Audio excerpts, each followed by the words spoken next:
morning guys! Welcome back to my YouTube channel. Ngayong araw na ito ay galing ako sa Asian market at bumili ng konting groceries at mga gulay dahil ilang linggo na akong hindi mag-groceries sa Asian market.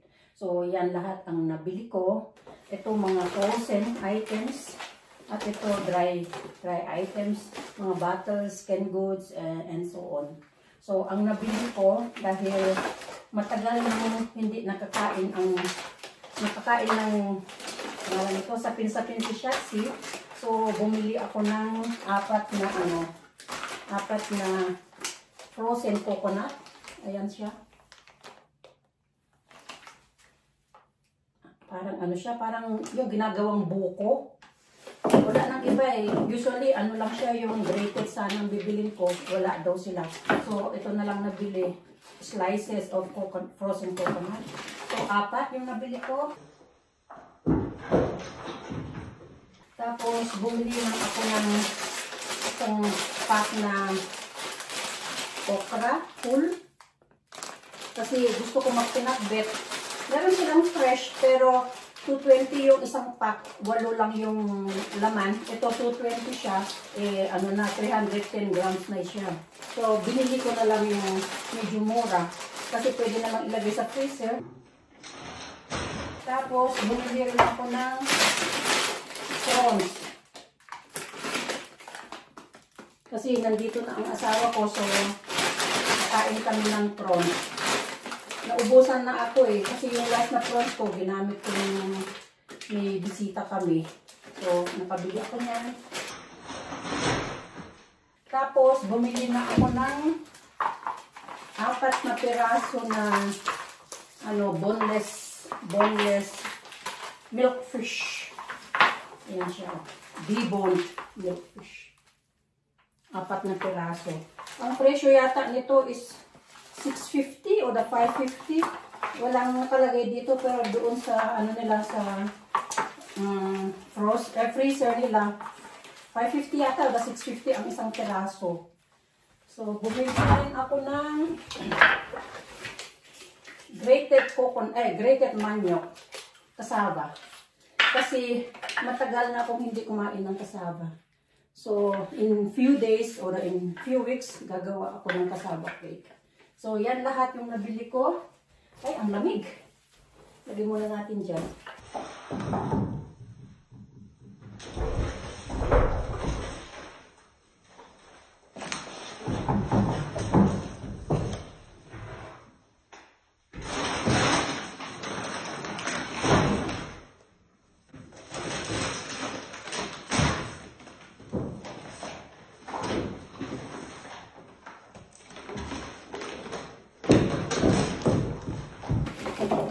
Space. Diyan pa lang muna. Huwag lang mahulog. Tapos, bumili ako ng 4 na udon noodles. 120 yata yung isa. So, 4 na udon noodles.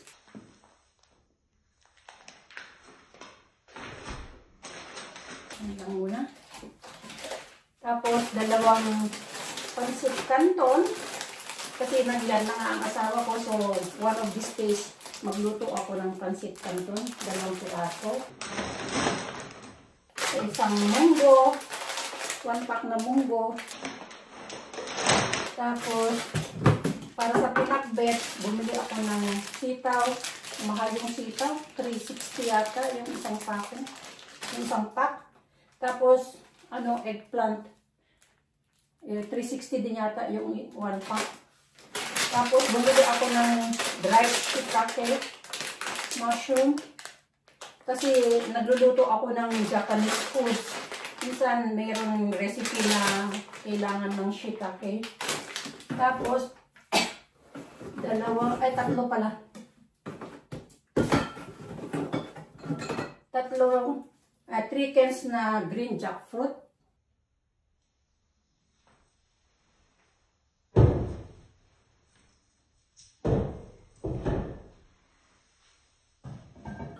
Ano ba to? Taro. 4 na piraso para sa pinakbet ko.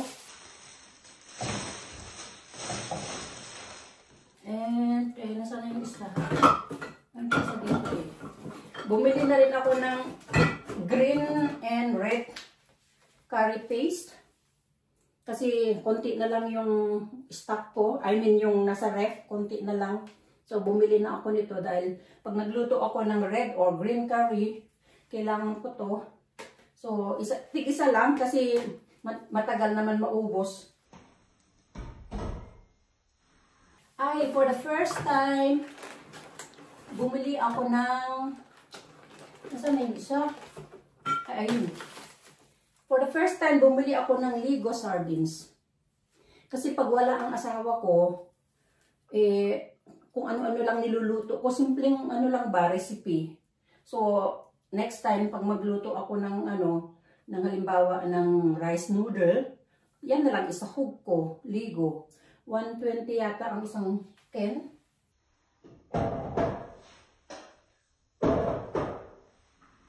At bumili ako ng... Wala na akong stock nito eh.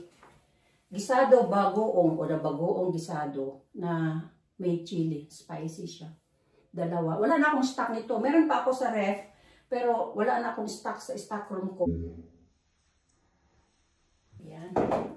Saka ano pa ba nandito? Ayan. Korean barbecue. Kasi minsan nagluluto din ako ng Korean foods. So, bumili ako nito. Ito ang mahal. Mahigit 5 yata. And, ano pa ba ito? Ito, wala na rin akong stock. Ano to? Sweet chili sauce. German kasi nakasulat. Tapos, ano pa to? Oyster sauce. Wala na rin akong stock nito. Oyster sauce. And, ano to? Sesame oil. Wala na rin akong stock nito. Ginagamit ko ito pag nagluto ako ng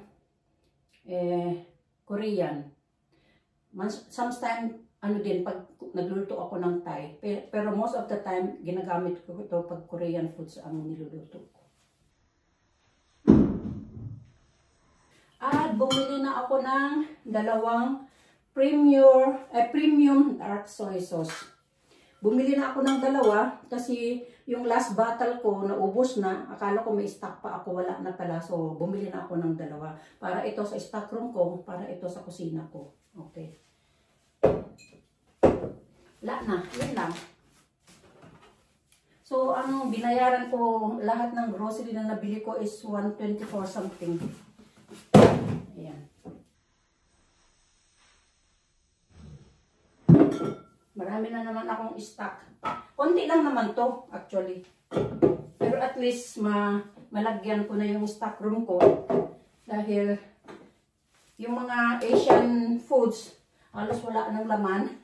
Ang natira na lang dun dalawang pansit. Kasi, gusto ng asawa ko din ng pansit. Tapos yan, Ligo. Ligo. Ligo o the Ligo? Ligo. Ayan. Ayan lang siya, oh. Tapos yung ilang peraso lang, mahigit 100 euro na. Kasi mahal ang Asian products kasi imported sila. So, ganun na lang guys. Maraming salamat sa panonood ng aking grocery na binili ko sa Asian store. Ang pangalan pala ng Asian store na nabilhan ko ano pangalan ito? Asian store chopsticks sa Neuötting. Magverbong na lang ako para sa kanila. Doon na ako bumibili kasi ano pangalan ito, maganda ang lugar nila, malaki yung area at maraming paninda. Meron din na dito sa malapit sa amin, kaso konti pa lang ang binibenta nila doon. So dumiretso na lang ako doon kahit 20 minutes yung drive, at least lahat ng na gusto kong bilhin, nabili ko lahat. Pag dyan sa malapit sa amin mga 5 minutes lang, dahil nga maliit lang yung store, bago lang open last year lang yata. Nalaman ko sa asawa ko na meron na pala dito sa malapit sa amin. Nakabili na ako doon ng 2 beses, pero mga konti lang yung mga pag kinailangan lang ba. Pero dito sa chopsticks, nandun lahat. Kasi malaki nga yung shop. Ngayon nakita ko na mag-extend pa yata sila dahil yung store na nagsara dun sa tabi nila, parang inoccupied na nila yun. So siguro siguro this year or the mid of this year, baka lalong marami na silang paninda doon. Okay guys, ganun na lang. And thank you sa panonood. Kanina nag-thank you na ako, pero mag-thank you ako uli. Maraming salamat sa laging pagsuporta sa akin, lalo na sa pamilya ko sa Pilipinas. Thank God at kahit piyesta nila, nag-attend sila last week. More than 20 sila nag-attend. Sabihin ko na lang pamilya kasi yung mga Jagos family ko na rin yan sila dahil mama, mami ang tawag nila sa akin, tita. So parang kamag-anak na rin. At saka kahit hindi mo kadugo, minsan magiging kapamilyan mo na rin sila bandang huli. Okay guys, thank you and God bless you all. Bye-bye. Thank you nga pala sa 3 teams ko, sa team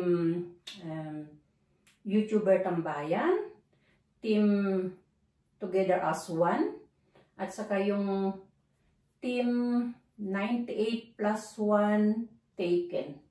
Yan, dalawa na yan, bago lang ako as member sa team 98 plus 1 Taken at saka team Together as One. Yung team YouTuber Tambayan, medyo matagal na ako dyan, siguro halos 9 months na. Yung dati, nag-stop na kasi, so naghanap ako ng group kung saan pwede ako makisali sa Premier Marathon. Okay guys, thank you and God bless you all. Bye-bye.